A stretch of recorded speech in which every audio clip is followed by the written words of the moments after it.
بھائی بہن ماں باپ یہی عموماً فیملی ممبر ہوتے ہیں. تو کیا یہ ایثار کا جو ایک ثواب کمانا ہے، بخشش کی بشارت ہے، بخشش کا اس میں کہا گیا ہے کہ بخشش ہو جاتی ہے، تو ایسی صورت میں کیا گھر کے دسترخوان میں ماں باپ بھائی بہن یہ ایک دوسرے کے لیے بھی کیا یہ ثواب کما سکتے ہیں کہ وہ جو لوٹ مار کہ نہیں یہ میرا یہ میرا یہ میرا، تو کیا کرنا چاہیے گھر کے دسترخوان میں؟ تو روزانہ ثواب کمانے کا موقع بھی ہاتھ آ سکتا ہے. ایثار کی تعریف یہ کہ جس چیز کی خود کو ضرورت ہے اس پر دوسرے کو ترجیح دینا. یعنی یہی کہ سمجھو کہ تھال میں ایک بوٹی ہے، اب اس بوٹی پر نگاہ جمی ہے کہ میں کھا لوں اس کو. اب آپ اکیلے نہیں بیٹھے، دوسرے بھی سائے میں بیٹھے. اب ظاہر آپ اس کو کھا لیں گے تو دوسرے نہیں کھا پائیں گے. تو اب ضرور آپ کو اس کی حاجت تو ہے کہ بس میں کھا ڈالوں، اور آپ نے اس نیت سے کہ چلو میں نہیں کھاتا، ان میں سے کوئی کھا لے گا میرا بھائی، چاہے گھر کا فرد ہے چاہے باہر کا فرد ہے، کوئی مسلمان ہے، یہ کھا لے گا، اس نیت سے اللہ کی رضا کے لیے آپ نے وہ بوٹی نہیں کھائی. یہ ہے ایثار، اس پر مغفرت کی بشارت ہے. تو اب یہ کہ سموسے ہیں، رول ہیں، ان پر لوگ زیادہ ہاتھ مارتے ہوں گے، کباب ہے، اور پھل وغیرہ کی باری کم آتی ہوگی یا بعد میں آتی ہوگی.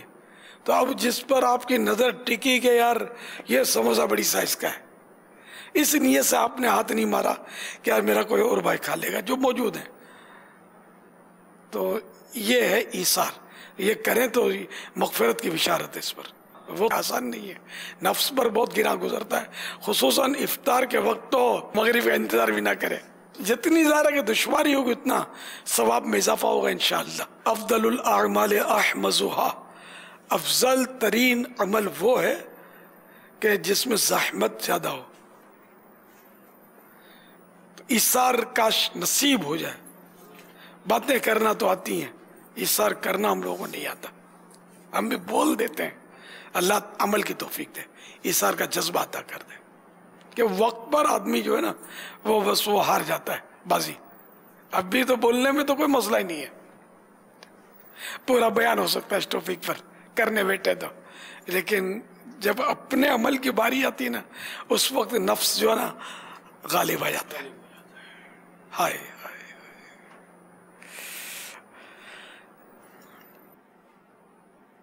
سرور دین لیجے اپنے ناتوانوں کی خبر.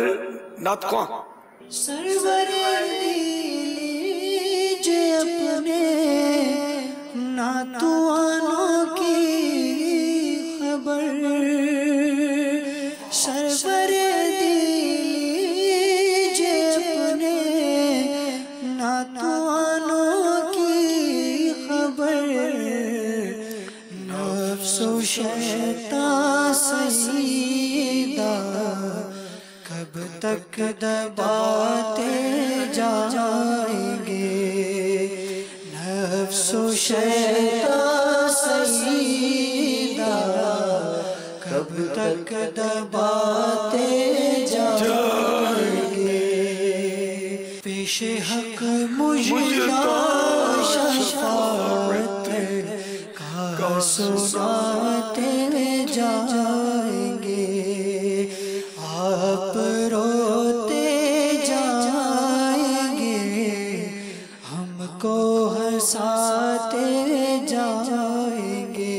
وسعت دی ہیں خدا نے وسعت دی ہے خدا نے دامن محبوب کو،